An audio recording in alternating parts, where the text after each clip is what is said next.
Hi hello പുതിയൊരു സ്റ്റോറിയിലേക്ക് എല്ലാവർക്കും സ്വാഗതം. അങ്ങനെ ബാലചന്ദ്രൻ അറിഞ്ഞു അലീന ആരാണെന്ന സത്യം. അതുപോലെ വൈജയന്തിയും മനസ്സിലാക്കാണ് താൻ നൊന്ത് പ്രസവിച്ച തൻ്റെ മകളാണ് അലീനയെന്ന്. ആ ഒരു നിമിഷം വൈജയന്തിക്ക് ഹൃദയം പൊട്ടുന്ന പോലെ തോന്നുന്നുണ്ട്. അങ്ങനെ വൈജയന്തി ഇതെല്ലാം മനസ്സിലാക്കിയതിനു ശേഷം അലീന അവളുടെ കൺമുമ്പിൽ പോലും ഉണ്ടാവില്ല, അത്രത്തോളം ദൂരത്തായി കാണും. അവളിപ്പോൾ അവളുടെ അച്ഛൻ്റെ കൂടെയാണ്. ആ ഒരു സമയത്താണ് വൈജയന്തി ഈ സത്യങ്ങളൊക്കെ അറിയുന്നത്. തൻ്റെ മകളെ കാണാനായിട്ട് മനസ്സ് പിടക്കുന്നുണ്ട്. ഒരു ഭ്രാന്തിയെ പോലെ അങ്ങോട്ടും ഇങ്ങോട്ടും നടക്കുമ്പോൾ മുത്തശ്ശി വൈജയെ വന്ന് വിഷമൊക്കെ മാറ്റാൻ വേണ്ടിയിട്ട് വല്ലാതെ ആശ്വസിപ്പിക്കുന്നുണ്ട്. മോളെ വൈജയം, നീ ഇതൊന്നും നമ്മൾ ഒരിക്കലും പ്രതീക്ഷിച്ചതല്ലല്ലോ. നിനക്ക് അന്നുണ്ടായ മോള് മരിച്ചു പോയെന്നാണ് ഞങ്ങളൊക്കെ കരുതിയത്. ഞങ്ങളെ കരുതിയെന്നല്ല, നിങ്ങളെല്ലാവരും കൂടെ ചേർന്ന് എന്നെ ചതിക്കായിരുന്നു. എൻ്റെ മോള് ജീവിച്ചിരിപ്പുണ്ടെങ്കിൽ ഒരിക്കലും ഈ ഒരു വിവാഹത്തിനൊന്നും സമ്മതിക്കില്ലായിരുന്നു. ഞാനും എൻ്റെ മോളും എവിടെയെങ്കിലും ജീവിച്ചേനെ. പക്ഷേ നിങ്ങളെല്ലാവരും കൂടെ ആ കുഞ്ഞിനെ അനാഥയത്തിലാക്കി. എന്നിട്ട് എന്നോട് മരിച്ചെന്ന് കള്ളം പറഞ്ഞു. ഒരു നോക്കുപോലും കാണാൻ നിങ്ങളാരും സമ്മതിച്ചില്ല. അതല്ലേ സത്യം. അമ്മ ഇനി ഒരക്ഷരം മിണ്ടരുതെന്ന് പറയുന്നുണ്ട്. വൈജയ്, ഞാൻ പറഞ്ഞൊന്ന് കേൾക്ക്. ഇനിയിപ്പോൾ മറ്റു 3 മക്കളുടെ അമ്മയാണ്. ആ ഒരു പക്വതെങ്കിലും നീ കാണിക്കണം. അതൊക്കെ എൻ്റെ ആദ്യ മോൾ ഉണ്ടായതിനു ശേഷം ഉണ്ടായതല്ലേ. ഈ ബാലചന്ദ്രമായിട്ടുള്ള വിവാഹമേ ഉണ്ടായത് നിങ്ങളൊക്കെ പാടെ നടത്തിയ കെണിയും ഭീഷണിയും കൂടെയാണ്. ഞാൻ എല്ലാത്തിനും സമ്മതിച്ചതെന്ന് പറഞ്ഞ് തലക്ക് തല്ലി കരഞ്ഞുകൊണ്ടിരിക്കുകയാണ് വൈജയെ എങ്ങനെ ആശ്വസിപ്പിക്കണമെന്ന് അറിയില്ല. മുത്തശ്ശിക്ക് ആവുന്ന പോലെ വൈജയെ ആശ്വസിപ്പിക്കുന്നുണ്ട്. ബാലചന്ദ്രനും എല്ലാവർക്കും അറിയാം. അത് കരുതി ബാലചന്ദ്രൻ്റെ പെരുമാറ്റത്തിലൊക്കെ വ്യത്യാസം ഉണ്ടെങ്കിലും വൈജയോട് വലിയ ദേഷ്യവും വെറുപ്പൊന്നും കാണിക്കുന്നില്ല. തന്നെ എല്ലാവരും കൂടെ ചേർന്ന് ചതിച്ച് താൻ ജീവന തുല്യം സ്നേഹിച്ച വൈജ പോലും തന്നോടൊന്നും തുറന്ന് പറഞ്ഞില്ല. തുറന്ന് പറഞ്ഞിരുന്നെങ്കിൽ ഒരുപക്ഷെ എനിക്ക് അവളോട് ക്ഷമിക്കാൻ കഴിയായിരുന്നു. എന്നാൽ വൈജ തെന്നിയും അലീനയും ചേർത്ത് ആവീതം പോലും പറഞ്ഞുണ്ടാക്കി അവളിവിടുന്ന് എന്നെ പറഞ്ഞു, അവളെ പറഞ്ഞു വിട്ടു എന്നൊരു വിഷമം മാത്രമേ ബാലചന്ദ്രനുള്ളൂ. ബാലചന്ദ്രന് ഒരുപാട് പ്രായമായ പോലെ തോന്നുകയാണ് മുത്തശ്ശിക്കും. ബാല, എന്തൊക്കെയായി കേൾക്കുന്നത്? ഇനിയിപ്പോൾ നിങ്ങൾ രണ്ടുപേരും മക്കൾക്ക് വേണ്ടി അഡ്ജസ്റ്റ് ചെയ്ത് ജീവിക്കുക വേണം. അതിനല്ലേ പറ്റൂ അമ്മേ. വേറെന്ത് നിവർത്തിക്കേടാ. നിന്നോട് എങ്ങനെ ക്ഷമ പറയണമെന്ന് എനിക്കറിയില്ല. എല്ലാവരും കൂടി ചേർന്ന് നിന്നെ ചതിച്ചു. പക്ഷേ അങ്ങനെ നീ ബാലചന്ദ്ര, നീ കരുതരുത്. ഞങ്ങളുടെ മോളുടെ ഭാവി മാത്രമേ നോക്കിയുള്ളൂ. മറ്റൊന്നും അന്നേരം ചിന്തിച്ചില്ല. ഞങ്ങളുടെ അച്ഛനും അമ്മയായാൽ അങ്ങനെയല്ലേ ചിന്തിക്കൂ. അവൾക്കൊരു അബദ്ധം പറ്റി. പക്ഷേ എന്നോട് നിങ്ങൾ ഈ ചതി ചെയ്യേണ്ടായിരുന്നു എന്ന് മാത്ര ബാലചന്ദ്ര അന്നേരം പറഞ്ഞത്. എന്നാൽ അലീനയോട് ചെയ്തോർത്ത് വിങ്ങി വിങ്ങി കരയുന്നുണ്ട് വൈജ. തനിക്ക് തൻ്റെ മോളെ കാണണം, അവളോട് മാപ്പ് പറയണം. അത് മാത്രമാണ് വൈജയുടെ മനസ്സിൽ. ബാലചന്ദ്രൻ്റെ അരികിലേക്ക് വന്ന് വൈജ പറയുന്നുണ്ട്, ബാലേട്ടന് എന്നോട് ദേഷ്യമാണെന്ന് എനിക്കറിയാം. പക്ഷേ ബാലചന്ദ്രൻ, ഞാൻ ഒരിക്കലും അറിഞ്ഞുകൊണ്ട് ആരെയും ചതിക്കാൻ കരുതിയിട്ടില്ല. എല്ലാവരും കൂടെ എന്നെ നിർബന്ധിച്ചപ്പോൾ. എന്നാലും വൈജയ്, നിനക്ക് എന്നോട് ഈ കാര്യം തുറന്ന് പറയാമായിരുന്നു. എനിക്കറിയില്ല ഇത്രയും കാലം നിങ്ങളെല്ലാവരും ഇത് ഒളിപ്പിച്ച് മനസ്സിലാക്കി വെച്ചതാണെന്ന്. ഇത്രയും കാലം ബാലചന്ദ്രന് ഉള്ളിലുണ്ടായിട്ടും എന്നോട് തുറന്ന് പറയാതെ എന്നോട് ദേഷ്യം വെറുപ്പും കാണിച്ച് ബാലചന്ദ്രൻ ഇത്രയും ദിവസങ്ങൾ എന്നെ വേദനിപ്പിച്ചില്ലേ. അതിനൊക്കെ ഒഴുക്കിയ കണ്ണുനീർ അത് മനസ്സിലാക്കണം ബാലചന്ദ്ര. അതൊക്കെ എനിക്കറിയാം. നിന്നോട് ക്ഷമിക്കാൻ ഞാൻ തയ്യാറാണ്. പക്ഷേ നീ അലീനയോട് കാണിച്ചതോ? 22 വർഷം ഒരു അനാഥയെ പോലെ ജീവിച്ചു. അവൾ ഈ വീട്ടിലേക്ക് വന്നു. എന്നിട്ടും അവൾക്ക് നീ മനസമാധാനം കൊടുത്തോ? എനിക്കറിയോ അതെൻ്റെ മകളാണെന്ന്. അന്ന് അച്ഛൻ പറഞ്ഞത് ഞാൻ പ്രസവിച്ച ഉടനെ ആ കുഞ്ഞിന് ജീവനില്ലായിരുന്നു എന്നാണ്. പക്ഷേ ആ കുഞ്ഞിനെ ഒരു ഓർഫനേജിലാക്കിയിട്ടാണ് അവർ എന്നോട് കള്ളം പറയണമെന്ന് എനിക്കറിയില്ല. എന്നെ ചതിച്ചത് തൻ്റെ ഏട്ടനും അമ്മാവന്മാരും തൻ്റെ അച്ഛനും കൂടെയാണ് ബാലചന്ദ്രൻ. അത് മനസ്സിലാക്കണം. എനിക്കെൻ്റെ മോളെ കാണണം. അവൾ എവിടെയാണെന്ന് അവളുടെ അച്ഛൻ്റെ കൂടെയാണ്. പക്ഷേ ഇനി ഒരിക്കലും നിൻ്റെ അടുത്തേക്ക് അവൾ വരില്ലെന്ന് പറഞ്ഞിട്ടുണ്ട്. അത് പറ്റില്ല. എനിക്ക് അവളെ കണ്ടേ മതിയാവും. ബാലചന്ദ്രൻ വിളിച്ചാൽ അവൾ വരും എന്ന് പറയുമ്പോൾ ബാലചന്ദ്രൻ പറയും, ഇല്ല, ഞാൻ ഒരിക്കലും വിളിക്കില്ല എന്ന് പറയാട്ടോ. അങ്ങനെ അലീനയ്ക്ക് മനു വിളിക്കുന്നുണ്ട്. അലീന, സുഖാണോ? നീ ഞങ്ങളൊക്കെ മറന്നോ? എന്താ മനുവേട്ടാ ഇത്? എനിക്കങ്ങനെ മറക്കാൻ കഴിയോ? അല്ല, ഇങ്ങോട്ടൊരു വിളിയും കണ്ടില്ല. ഇവിടെ ഇത്തിരി പ്രശ്നമൊക്കെ ആയിട്ട് ബിസി ആയിപ്പോയി. അതെ, പിന്നെ മറ്റൊരു കാര്യം കൂടെ നിന്നോട് പറയാനാ വിളിച്ചത്. ആൻറ്റി സത്യങ്ങളൊക്കെ അറിഞ്ഞു. നീ ആൻറ്റിയുടെ മകളാണെന്ന്. വലിയ ബഹളമായിരുന്നു. ഭ്രാന്ത് പിടിച്ച പോലെയാണ്, ഒരു മാനസിക വിഭ്രതിയെ പോലെയാണ് ആൻറ്റി ഇപ്പോൾ നടക്കുന്നത്. മുത്തശ്ശിക്ക് വലിയ വിഷമമുണ്ട്. നിന്നെ കാണണമെന്ന് പറയാ. സ്വന്തം മകൾ മരിച്ചെന്ന് പറഞ്ഞുകൊണ്ടാണ് ആൻറ്റിയെ അവർ വിശ്വസിപ്പിച്ചത്. നീ ജീവിച്ചിരിപ്പെടുന്ന കാര്യം പോലും ആൻറ്റിക്ക് അറിയില്ലായിരുന്നു. ആ ഒരു ഷോക്കിലാണിപ്പോൾ ആൻറ്റി. നിനക്ക് പറ്റുമെങ്കിൽ ആൻറ്റി ഒന്ന് വന്ന് കാണണം, എനിക്ക് എന്നെ കണ്ടിട്ട് സഹിക്കുന്നില്ല എന്ന് പറയുന്നുണ്ട്. അയ്യോ അമ്മയ്ക്ക് ഇതെന്ത് പറ്റി? മനുവേട്ടാ, സൗകര്യം പോലെ ഞാൻ വരാം, എനിക്ക് എൻ്റെ അമ്മയെ കാണണം. അതെ, അമ്മ നിന്നോടിപ്പോൾ ദേഷ്യമൊന്നുമില്ല, ആൻറ്റിക്കിപ്പോൾ സ്നേഹം മാത്രമേ ഉള്ളൂ. നിന്നോട് അങ്ങനെയൊക്കെ പെരുമാറുന്നതിൽ വേദനയും വിഷമം കൊണ്ടാണ് ആൻറ്റിക്ക് ഇങ്ങനൊരു അവസ്ഥ വന്നത്. അങ്ങനെ വൈജ ഹോസ്പിറ്റലായിരിക്കൂട്ട. അത്രയ്ക്കും മനസ്സിൽ ആ ഒരു വിഷമം താങ്ങാനാവാതെ വൈജ ഹോസ്പിറ്റലായിരിക്കും. സമയം തെൻ്റെ മോൾ എന്നൊരു വാക്ക് മാത്രമേ ഉണ്ടായിരുന്നുള്ളൂ. ആ സമയം കൃഷ്ണജിയും ബബിതയൊക്കെ വന്നിട്ട് അടുത്ത് വന്ന് പറയും, അമ്മേ ഞങ്ങൾ നിങ്ങളുടെ മകളല്ലേ, എന്താ ഇങ്ങനെ പറയുന്നത്? ഞാൻ എൻ്റെ മോളെ ഒരുപാട് വേദനിപ്പിച്ചു, അവളെ ചെറുപ്പത്തിലെ മുലപ്പാൽ പോലും കൊടുക്കാതെ ഉപേക്ഷിച്ചു. അങ്ങനൊരു മാനസികാവസ്ഥയിലായിരിക്കൂട്ടാ. അങ്ങനെ വൈജയാണെങ്കിലും വല്ലാതൊരവസ്ഥയ്ക്ക് എടുക്കുമ്പോൾ ഡോക്ടർ ബാലചന്ദ്രനോട് പറയും, ഇയാളുടെ മനസ്സിൽ അത്രയ്ക്കൊരു മുറിവേറ്റിട്ടുണ്ട്. അവിടെ ഇപ്പോൾ ബാലചന്ദ്രനോ മറ്റു മക്കളോ ഒന്നുമില്ല, ആകെയുള്ളത് അവൾ ആദ്യം പ്രസവിച്ച ആ കുഞ്ഞാണ്. ഒരുപക്ഷെ ആ കുഞ്ഞു വന്നാൽ ഈ ഒരു ഡിപ്രഷനിൽ നിന്ന് വൈജയന്തിയെ കരകയറ്റാൻ പറ്റുമെന്ന് ഡോക്ടർ പറയാം. ആ സമയമാണ് കേട്ടോ അവിടേക്ക് അലീന വരുന്നത്. മനുവിൻ്റെ വാക്കുകൾ കേട്ട് അവൾ ഓടി അവളുടെ അമ്മയെ അരികിലേക്ക് വരുന്നുണ്ട്. അപ്പം നല്ല മയക്കത്തിലായിരിക്കും. മയക്കം വിട്ടാൽ അപ്പോൾ തന്നെ വൈജയന്തിക്ക് ആകെ ഒരു കാര്യം ചോദിക്കാനുള്ളൂ, തൻ്റെ മോളെവിടെ എന്നൊരു കാര്യം മാത്രമേ അറിയാനുള്ളൂ. അങ്ങനെ മയക്കത്തിലാണ്, ഇപ്പം നന്നായിട്ട് ഉറങ്ങുകയാണെന്നോ ഒക്കെ ഡോക്ടർ പറയുന്നുണ്ട്. ഇതാണോ ഈ കുട്ടി, ഈ വൈജ അന്വേഷിച്ചുകൊണ്ടിരിക്കുന്ന കുട്ടി ഇവളാണോ എന്ന് ബാലചന്ദ്രനോട് ചോദിക്കുക. അതെ ഡോക്ടറെ, എന്നാൽ ശരി ഞാൻ പോട്ടെ, ഇനിയും മറ്റുള്ള പേഷ്യൻറ്റിൻ്റെ അടുത്തേക്ക് പോകാനുണ്ടെന്ന് പറഞ്ഞ് ഡോക്ടർ പോവാണ്. ആ സമയം അലീനയെ നോക്കുന്നുണ്ട്. നിന്നോട് ചെയ്തതിൻ്റെയൊക്കെ വേദനയും വിഷമമൊക്കെ ഉണ്ട്, അതറിയാം സാർ, എന്നാലും അമ്മ ഈ അവസ്ഥയിലാണെന്ന് ഞാൻ അറിഞ്ഞില്ലല്ലോ, എന്നോട് പറയാമായിരുന്നോ? എന്തിനാ വെറുതെ നിന്നെ ബുദ്ധിമുട്ടിക്കുന്നത് എന്ന് തോന്നി. അല്ല, ഇപ്പം ഈ കാര്യം ആരാ പറഞ്ഞത്? മനുവേട്ടൻ. ഓ, അവനാണല്ലേ. എന്തായാലും അമ്മയും മോളും സംസാരിക്കുക, ഞാൻ വെളിയിലുണ്ടാവും എന്ന് പറഞ്ഞ് ബാലചന്ദ്രൻ പോകുന്നുണ്ട്. ആ സമയം ബാലചന്ദ്രൻ ഒരു കോള് വരുന്നുണ്ട്. അത്യാവശ്യമായിട്ട് ഷോപ്പിലേക്ക് ചെല്ലണമെന്ന് പറഞ്ഞുകൊണ്ടായിരിക്കും. അങ്ങനെ ബാലചന്ദ്രൻ അലീനയോട് പറഞ്ഞു പോവാ. അങ്ങനെ വൈജ ഇങ്ങനെ മയങ്ങിക്കിടക്കുമ്പോൾ അവളാണെങ്കിലോ കസേര വലിച്ചിട്ട് അങ്ങനെ വൈജയ്ക്ക് അരികിലാക്കി ഇരിക്കുന്നുണ്ട്. അതിനുശേഷം ആ മുടിയിൽ മെല്ലെ ഇങ്ങനെ തഴുക. പെട്ടെന്ന് ആ ഇമകൾ ഇങ്ങനെ മെല്ലെ അടയുന്നത് പോലെയൊക്കെ തോന്നുന്നുണ്ട് അലീനയ്ക്ക്. ആ സമയം തന്നെ വൈജ തൻ്റെ മോളുടെ സ്പർശനം മനസ്സിലാക്കി എന്നോണം കണ്ണ് തുറക്കുന്നുണ്ട്. മോളെ അലീന എന്ന് പെട്ടെന്ന് എണീറ്റിരുന്ന് വിളിക്കുകയും ചെയ്യാൻ. അമ്മേ, മോളെ നീ എവിടായിരുന്നു? ഈ അമ്മയെ ഉപേക്ഷിച്ച് കളഞ്ഞു പോയില്ലേ? അമ്മമാർ കുഞ്ഞുങ്ങളെ എന്തൊക്കെ പറഞ്ഞു വഴക്ക് പറയുന്നത്? അതുപോലെയല്ലേ ഞാൻ നിന്നെ പറഞ്ഞുള്ളൂ എന്നൊക്കെ ഒരു ചെറിയ കുഞ്ഞിനെ പോലെ അലീനയോട് ചോദിക്കുമ്പോൾ അമ്മയും മകളും കൂടെ പരസ്പരം കെട്ടിപ്പിളർന്ന് കരയുന്നുണ്ട്. മോളെ, ഞാൻ അറിയാതെയാണ് നിന്നെ വഴക്ക് പറഞ്ഞത്. എൻ്റെ ജീവിതം ഞാൻ നിന്നൊരു മുൻജന്മ ശത്രുവിനെ പോലെയാണ് നീ വീട്ടിലേക്ക് വന്നപ്പോഴൊക്കെ നിന്നെ കണ്ടത്. അതൊരിക്കലും നിന്നോടുള്ള ഇഷ്ടം സ്നേഹമില്ലാത്തതുകൊണ്ടല്ല. പക്ഷേ എനിക്ക് എൻ്റെ ജീവിതം ഇങ്ങനെ ആയതിനെ തുടർന്ന് എൻ്റെ മോളെ നഷ്ടപ്പെട്ടു. ജീവനതുല്യം സ്നേഹിച്ച പുരുഷൻ ചതിച്ചു. അതിൻ്റെയൊക്കെ ഒരു വേദനയിലാണ് ഞാൻ ഇങ്ങനെ ആയി പോയത്. സ്വന്തം മക്കളെപ്പോലും ഞാൻ വാത്സല്യത്തോടൊന്നും പെരുമാറിയിട്ട് പോലുമില്ല. എന്തിന് എപ്പോഴും എൻ്റെ മനസ്സൊരു മുരടിച്ച മാത്രയായിരുന്നു എന്ന് പറഞ്ഞ് അവളെ കെട്ടിപ്പിടിക്കുന്നതിന് അമ്മ എന്തിനാ ഇങ്ങനെ ഓരോന്ന് ആലോചിച്ച് ടെൻഷനായത്? എനിക്ക് അമ്മയോട് ദേഷ്യം വെറുപ്പൊന്നുമില്ല. എനിക്ക് സ്നേഹിക്കാനേ അറിയൂ. എനിക്കറിയായിരുന്നു അമ്മ തിരിച്ചറിഞ്ഞ നിമിഷം എന്നെ പൊന്നുപോലെ സ്നേഹിക്കുന്ന കാര്യം. എന്നാലും നീ എൻ്റെ കുടുംബത്തിൽ വന്നിട്ട് എന്തൊക്കെയാ നീ എനിക്ക് വേണ്ടി ചെയ്ത്? സ്വന്തം അമ്മയും കൂടപ്പിറപ്പുകളാണെന്ന് അറിഞ്ഞുകൊണ്ടല്ലേ നീ അതൊക്കെ ചെയ്തത് എന്ന് പറഞ്ഞ് വീണ്ടും അവളോട് മാപ്പ് പറയും.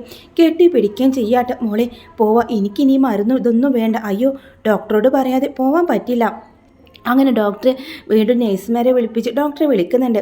അങ്ങനെ എനിക്ക് ഡിസ്ചാർജ് ആവണം, എനിക്ക് എൻ്റെ മോളോട് ഒരുപാട് സംസാരിക്കണം, അവൾക്ക് എനിക്ക് ഭക്ഷണം കൊടുക്കണം എന്നൊക്കെ പറഞ്ഞുകൊണ്ട് വൈജയന്തി പോവാൻ ധൃതി കാണിക്കാണ് കേട്ടോ. അങ്ങനെ അലീനയും കൂട്ടി വൈജയന്തി പോവാ. മോള് വന്നപ്പോൾ അമ്മയ്ക്ക് ഈ ഒരു കുഴപ്പമില്ല, വല്ലാതൊരു മാനസിക വിഭ്രതിയിലാണ് ഇവളെ കൊണ്ട് അഡ്മിറ്റ് ചെയ്തത്. എപ്പോൾ എണീറ്റാലും ആകെ വയലൻ്റ് ആയിരുന്നു. അതിൻ്റെ മോളെ കണ്ടപ്പോൾ പോയി. കൈക്കുഞ്ഞായപ്പോൾ പോലും ഞാൻ ഇവളെ കണ്ടില്ല, ഞാനൊന്നും എടുത്തില്ല. ഞാൻ വയറ്റുള്ള സമയത്ത് എത്ര ആഗ്രഹിച്ചതാണെന്നോ എൻ്റെ മോളെ കാണാനായിട്ട്. ഒരു ദിവസം എണ്ണി കാത്തിരിക്കുക. ആ സമയത്താണ് ഡോക്ടറെ ഇവൾ മരിച്ചു പോയെന്ന് എൻ്റെ വീട്ടുകാർ കള്ളം പറഞ്ഞത്. ആ മുഖം ഒന്ന് കാണിച്ചൂടായിരുന്നു എന്ന് ചോദിച്ചു. അന്ന് ഞാൻ ഒരുപാട് പൊട്ടിക്കരഞ്ഞതാ. പക്ഷേ അവരെല്ലാവരും കൂടെ ചേർന്ന് എന്നെ ചതിക്കായിരുന്നു. ഓ, സാരമില്ല വൈജയ്, ഓക്ക് ഓരോ ദൈവത്തിൻ്റെ ഓരോ കളികളിൽ ദൈവമല്ല സാറേ ഇവിടെ ചതിച്ചത് എൻ്റെ കൂടെപ്പിറപ്പുകളും എൻ്റെ അച്ഛനും അമ്മയും കൂടെയാ എന്നെ ചതിച്ചത്. ഇനിയിപ്പോൾ അത് പറഞ്ഞിട്ട് കാര്യമില്ല. അന്ന് വൈജയുടെ ഭാവി മാത്രമേ അവരൊക്കെ ചിന്തിച്ചിട്ടുണ്ടാവുള്ളൂ. വാ അമ്മേ നമുക്ക് പോവാം, ഇനി ഇവിടെ നിൽക്കേണ്ട, ഡിസ്ചാർജ് ആയല്ലോ. അങ്ങനെ ബാലചന്ദ്രനെ വിളിച്ച് പറഞ്ഞ് വൈജയും കൊണ്ട് കടപ്പാട്ടൂരേക്ക് പോകുന്നുണ്ട്. അങ്ങനെ പോകുന്ന കാറിലിരിക്കുന്ന സമയത്തൊക്കെ മോളെ ഇങ്ങനെ കെട്ടിപ്പിടിച്ചുകൊണ്ടാണ് കേട്ടോ വൈജ ഇരിക്കുന്നത്. വീട്ടിലെത്തിയപ്പോൾ രോഹിത്തും എല്ലാവരും തന്നെ കോളേജിലൊക്കെ പോയി കാണും. അങ്ങനെ അവർ രണ്ടുപേരുള്ളൂ. അലീന ഭക്ഷണമൊക്കെ ഉണ്ടാക്കിയിട്ട് അമ്മക്ക് കൊടുക്കുന്നുണ്ട്. ഇന്ന മോളുടെ കൈ കൊണ്ടുണ്ടാക്കിയ ഭക്ഷണം ഞാൻ ഒരുപാട് കഴിച്ചിട്ടുണ്ട്, പക്ഷേ ഇന്ന് മുതൽ എൻ്റെ കൈ കൊണ്ടുണ്ടാക്കിയ ഭക്ഷണം നീ കഴിക്കേണ്ടത്. അങ്ങനെ വൈജ കിച്ചണിൽ കയറി ഒറ്റയ്ക്ക് പാചകം ചെയ്ത് അലീനക്ക് കൊണ്ടുവന്ന് കൊടുക്കാണ്. അങ്ങനെ രണ്ടുപേരും ഭക്ഷണം എല്ലാം കഴിച്ചുകൊണ്ട് റൂമിലേക്ക് പോകുന്നുണ്ട്. ആ ഒരു സമയത്ത് അലീന വൈജ ഇങ്ങനെ സോഫയിൽ ഇരിക്കായിരിക്കും. അലീനയാണെങ്കിലോ വൈജയുടെ മടിയിൽ തലവെച്ച് കിടക്കുക. 22 വർഷം താൻ അനുഭവിക്കാത്ത സ്നേഹവും വാത്സല്യം ഒരു നിമിഷം കൊണ്ട് അവൾ അനുഭവിക്കാമായിരുന്നു കേട്ടോ. അങ്ങനെ അവൾ കണ്ണീരോടുകൂടെ ഇങ്ങനെ വൈജയോട് തൻ്റെ കഥകളൊക്കെ പറയുന്നുണ്ട്. ഓർമ്മ വെച്ച് നാൾ മുതൽ പ്രീത മമ്മിയാ എൻ്റെ അമ്മയായി. ആ മമ്മിയുണ്ടല്ലോ എന്നെ ഇങ്ങനെ നോക്കി വളർത്തിയത്. അപ്പോഴൊക്കെ എൻ്റെ മനസ്സിലൊരു ചോദ്യം ഉണ്ടായിരുന്നു, എൻ്റെ അച്ഛനും അമ്മയും ആരായിരിക്കും, അവരെന്തിനാ എന്നെ ഉപേക്ഷിച്ചത് എന്നായിരുന്നു. എൻ്റെ അമ്മയ്ക്ക് അങ്ങനെ എന്നെ ഉപേക്ഷിക്കാനാവില്ലെന്ന് എൻ്റെ മനസ്സെന്നോട് പലവട്ടം പറഞ്ഞിരുന്നു. അങ്ങനെ മമ്മിക്ക് വയ്യാതായ ആ ഒരു സമയത്താണ് മുത്തശ്ശൻ എൻ്റെ അരികിലേക്ക് വന്നത്. അന്ന് മമ്മി എന്നോട് പറഞ്ഞു, ഇന്ന് വന്നിട്ട് പോയാൾ എൻ്റെ മുത്തശ്ശനാണെന്ന്. എന്നെ എവിടേക്കെങ്കിലും ആരുടെയും കയ്യിൽ ഏൽപ്പിക്കണമല്ലോ.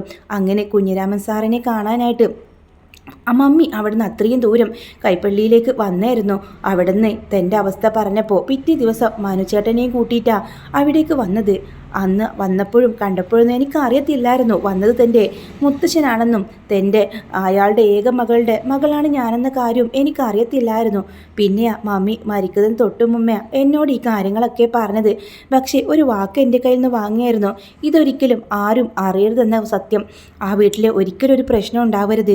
ചില്ലുഭിത്തിക്കപ്പുറത്ത് അമ്മയെയും കൂടപ്പിറപ്പുകളെ എല്ലാവരെയും കാണാം, പക്ഷേ ഞാൻ ആരാണെന്ന രഹസ്യം ഒരിക്കലും ആരോടും പറയരുതെന്ന് പ്രീത മമ്മി അത്രയ്ക്ക് എന്നോട് ചട്ടം കേട്ടിരുന്നു. ഞാൻ ഒരിക്കലും ബാലചന്ദ്രൻ സാറിനോട് പറയാൻ ആഗ്രഹിച്ചതല്ല, പക്ഷെ അദ്ദേഹം അറിഞ്ഞുപോയി. അത് എങ്ങനെയോ തെറ്റ് പറ്റിപ്പോയത്. അതൊന്നും സാരമില്ല മോളെ, നീ അനുഭവിച്ച വേദനയേക്കാൾ വലുതൊന്നുമല്ലല്ലോ. 22 വർഷം എൻ്റെ പൊന്നുമോള് അമ്മ ആരാന്നോ അച്ഛൻ ആരാണെന്ന് അറിയാതെ ജീവിച്ചു. എന്നിട്ടോ അമ്മയെ കാണാനായിട്ട് താൻ കൊതിച്ചിങ്ങോട്ട് വന്നപ്പോൾ എൻ്റെ അടുത്ത് നിന്നോടുള്ള സാമീപ്യം എങ്ങനെയായിരുന്നു? എൻ്റെ മോളെന്ന് ഒരുപാട് വേദനിച്ചില്ലേ? എന്തൊക്കെയോ ഒരു കഥകളാണ് ഞാൻ നിൻ്റെ തലയിൽ കെട്ടിവെച്ചത്. കള്ളിയാക്കി, വ്യഭിചാരിയാക്കി, എന്തിന്? എനിക്ക് എന്നെ തന്നെ അടിക്കാൻ തോന്നുന്നു. അടിക്കുമോളെ എന്ന് പറഞ്ഞ് അലിയുടെ കൈപിടിച്ച് വൈജയുടെ മുഖത്തേക്ക് അടിക്കുക. അമ്മേ അങ്ങനെയൊന്നും പറയല്ലേ, എൻ്റെ അമ്മയ്ക്ക് അറിയില്ലല്ലോ ഞാൻ മോളാണെന്ന കാര്യം. എൻ്റെ അമ്മയ്ക്ക് വേദനിച്ചാൽ എനിക്കും വേദനിക്കും. എൻ്റെ അമ്മയ്ക്കും അച്ഛനുമിടയിൽ എന്താണ് സംഭവിച്ചതെന്ന് എനിക്ക് പിന്നീടാ മനസ്സിലായത്. ഇല്ല മോളെ, നിനക്കൊന്നും മനസ്സിലായിട്ടില്ല. അങ്ങനെ വൈജ അലീനയ്ക്ക് മുമ്പിൽ മനസ്സ് തുറക്കാണ്. അലീന ഇങ്ങനെ വൈജയുടെ മടിയിൽ തലവെച്ച് കിടക്കുമ്പോൾ അവളുടെ മുടികൾ തലോടിക്കൊണ്ട് പറയും, ഞാനും ലാലിച്ചനും നീ വരുന്നതായിട്ട് എത്രമാത്രം ആഗ്രഹിച്ചെന്നോ. നീ വരുന്ന ദിവസത്തിനായിട്ട് ഞങ്ങൾ ഓരോ ദിവസം കലണ്ടറിൽ കുറിച്ചിടുമായിരുന്നു. ലാലിച്ചനെ നിർബന്ധമായിരുന്നു പെൺകുഞ്ഞാവണമെന്ന്. അങ്ങനെ തന്നെ ആവൂ. എന്നാൽ ലാലിച്ചനെ പോലെ ഒരാൺകുട്ടിയാവണമെന്ന് ഞാനും ആഗ്രഹിച്ചു. ഞങ്ങൾ രണ്ടുപേരും ബെറ്റ് പോലും വെച്ചിരുന്നു. അങ്ങനെ പക്ഷേ അതൊന്നും കാണാനോ കേൾക്കാനോ ആരും ഉണ്ടായില്ല. അപ്പോൾ വീണ്ടും വൈജയന്തി ഇങ്ങനെ പറഞ്ഞുകൊണ്ടിരിക്കുകയാണ്. നിന്നെൻ്റെ വയറ്റിൽ ഒരു 8 മാസം ആയപ്പോഴാണ് ലാലിച്ചൻ നാട്ടിലേക്ക് രജിസ്റ്റർ മാരേജ് ചെയ്യാനുള്ള ഡോക്യുമെൻറ്റ്സ് ഒക്കെ എടുക്കട്ടെ, ആധാർ കാർഡും മറ്റൊക്കെ എടുത്തുകൊണ്ട് വരാം എന്ന് പറഞ്ഞ് യാത്ര പറഞ്ഞു പോയത്. അന്ന് ഞാൻ അത്രയും കരുതിയില്ല. അയാൾ എന്നെ ചതിച്ചുകൊണ്ട് കളഞ്ഞു പോവുകയാണെന്ന കാര്യം ഒന്നും അറിഞ്ഞില്ല. വീണ്ടും ഒരാഴ്ചയായിട്ടും ലാലിച്ചനെ തിരികെ കണ്ടില്ല. അങ്ങനെ 2 ആഴ്ചയായി. ഞാൻ ആകെ ഒറ്റപ്പെട്ട പോലെയാണ്. ഏത് നിമിഷവും പ്രസവിക്കും, കൂട്ടിന് ആരുമില്ല. സകല ദൈവങ്ങളെയും ഞാൻ അന്ന് വിളിച്ചതാ. അങ്ങനെ എൻ്റെ ഏട്ടൻ ഗംഗാധരമേനോൻ ഈ കാര്യങ്ങൾ അറിഞ്ഞത്.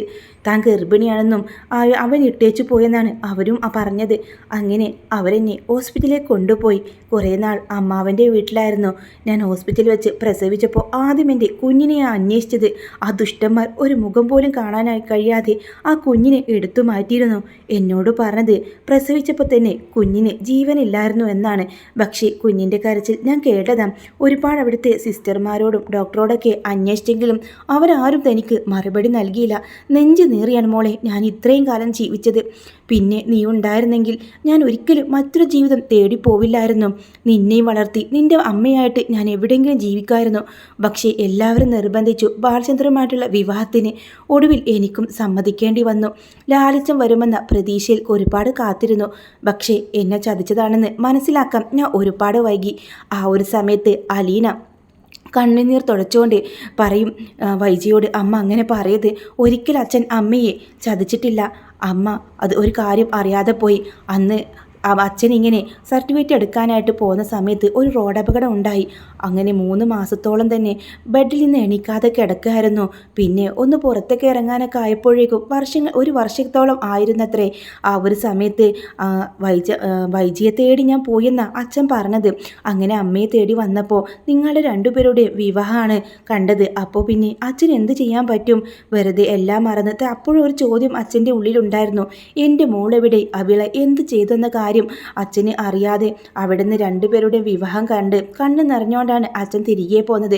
പിന്നെ അച്ഛൻ്റെ ജീവിതം വലിയ കഷ്ടത്തിലായിരുന്നു. എല്ലാവരും നിർബന്ധിച്ചപ്പോൾ ഇഷ്ടമില്ലാത്ത പെണ്ണിൻ്റെ കാര്യത്തിൽ താലി കെട്ടി. ഇപ്പോൾ അവിടെയും 3 മക്കളുണ്ട്. അച്ഛനും അമ്മയും ഇപ്പോൾ ഒരുമിച്ചൊന്നല്ല. ആ ഭാര്യയും മക്കളും കൂടെ മറ്റൊരിടത്തും, അച്ഛൻ മറ്റൊരിടത്തൊക്കെയാണ്. എപ്പോഴും അമ്മയുടെ ഓർമ്മകൾ മാത്രമാണ്. ആ പഴയ ഓർമ്മകളും ആ പഴയ ഫോട്ടോകളും കെട്ടിപ്പിടിച്ച അച്ഛൻ ഇന്നും ഏറെ ദിവസം ഉറങ്ങുന്നത്. അത്രമാത്രം അച്ഛനും അമ്മയെ സ്നേഹിച്ചിരുന്നതിന് തെളിവല്ലേ അത്? നിങ്ങൾ രണ്ടുപേരും എത്രമാത്രം കൊതിച്ചിരുന്നു ഒരുമിച്ച് ജീവിക്കാൻ. പക്ഷെ വിധിയില്ല അമ്മേ, നമ്മൾക്ക് 3 പേർക്കും 3 ജീവിക്കേണ്ട ഒരവസ്ഥയാണല്ലോ ദൈവം നൽകിയത്. അതേപോലെ ദൈവമല്ല, മനുഷ്യരാ അങ്ങനെ നൽകിയത്.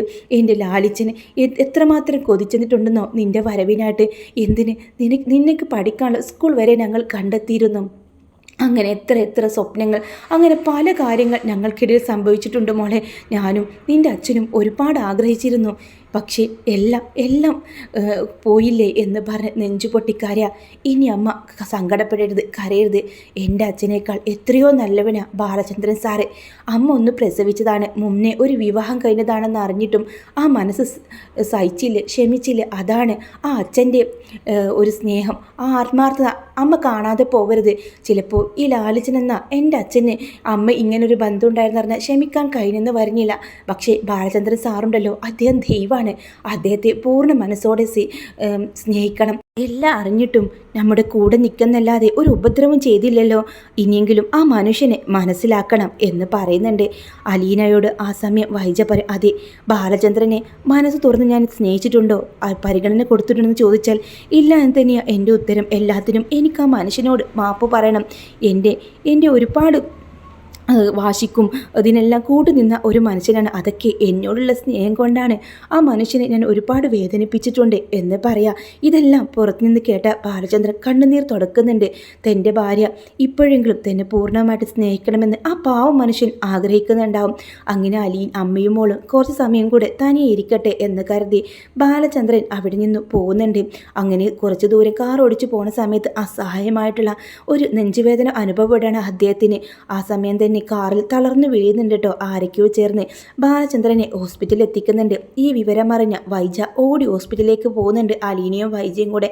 ആ സമയത്ത് ഐസിയുലായ ബാലചന്ദ്രനോട് തന്നോട് ക്ഷമിക്കണമെന്ന് പറഞ്ഞ് പൊട്ടിക്കരയുമ്പോൾ ബാലചന്ദ്രൻ അവളുടെ മുടിയിൽ തഴുകിക്കൊണ്ട്, എൻ്റെ വൈജയെ, ഈ ബാലചന്ദ്രന് ഒന്നും സംഭവിക്കില്ല. നിൻ്റെ സ്നേഹത്തിനായിട്ട്, നിൻ്റെ കൂടെ ജീവിക്കാനായിട്ട് ഞാൻ ഇനിയും വരുന്നേ. അങ്ങനെയൊന്നും ഈ ബാലചന്ദ്രൻ ഈ ഭൂമി വിട്ടു പോകാനാവില്ല. കാരണം അത്രയ്ക്ക് ഞാൻ നിന്നെ സ്നേഹിച്ചിട്ടുണ്ട്. നിൻ്റെ ഒരു നോട്ടത്തിനായിട്ട്, നിൻ്റെ ഒരു പുഞ്ചിരിക്കായിട്ട്. അങ്ങനെ എത്ര ബാലചന്ദ്രൻ നിന്നെ സ്നേഹിച്ചിരുന്നറിയോ? അങ്ങനെ ഒരു തെറ്റിൻ്റെ പേരിൽ നിന്നെ അങ്ങനെ ഉപേക്ഷിച്ച് കളയാൻ ഈ വയ്യടി എനിക്ക്. കാരണം അത്രയ്ക്ക് ഞാൻ നിന്നെ സ്നേഹിച്ചിട്ടുണ്ട്. അന്നും ഇന്നും ആ ചെറുപ്പം തൊട്ടേ കാണുന്ന വൈജയെ കാണാനായിട്ടാ എനിക്കിഷ്ടം. എന്തൊക്കെ സംഭവിച്ചാലും ഞാൻ നിന്നെ കൈവിടില്ല. അങ്ങനെ കണ്ണീരോടെ സന്തോഷത്തോടെ കേട്ടോ അലീന പിന്നെ അവിടെ നിന്ന് മടങ്ങുന്നത്. കാരണം അത്രയും തൻ്റെ അമ്മയും അച്ഛനും കൂടെ, ഒരു ബാലചന്ദ്രൻ സാറ് എന്ന അച്ഛനും കൂടെ ഒരുമിച്ച് ജീവിക്കട്ടെ എന്നൊരാഗ്രഹത്തോടു കൂടെ അവൾ അവിടെ നിന്ന് പോകുന്ന ആ സമയത്ത് അലീന അമ്മയോട് പറയുന്നുണ്ട്, അമ്മ ഇനി എന്നെ ഓർത്ത് വിഷമിക്കേണ്ട. ഇടയ്ക്കൊക്കെ ഞാൻ എൻ്റെ ഈ അമ്മയും അച്ഛനെയും കാണാൻ വരും. എനിക്ക് എൻ്റെ ഈ അച്ഛൻ്റെ അമ്മയുടെ കൂടെ നിൽക്കുന്നതാണ് ഏറ്റവും ഇഷ്ടം. അങ്ങനെയാണെങ്കിൽ മോളുവ, അവിടെ കുറച്ച് കാര്യങ്ങളൂടെ ചെയ്യാനുണ്ട്. അത് കഴിഞ്ഞ് ഞാനിത് ഈ അച്ഛൻ്റെ കൂടെ വരും. സ്വന്തം മോളല്ലെന്ന് അറിഞ്ഞിട്ടും ഏതോ ഒരു അനാഥ പെണ്ണാണെന്ന് അറിഞ്ഞിട്ടും നെഞ്ചോട് ചേർത്ത് തന്നോട് വാത്സല്യം സ്നേഹം കാണിച്ച ഈ അച്ഛനാണ് എനിക്ക് ആരേക്കാൾ വലുതെന്ന് അലീന പറയുന്നുണ്ട് ബാലചന്ദ്രൻ്റെ നെഞ്ചിലേക്ക് വീണുകൊണ്ട്. അങ്ങനെ ഒരു അടിപൊളി സ്റ്റോറി ആട്ടോ മഴത്തോരു മുമ്പേ.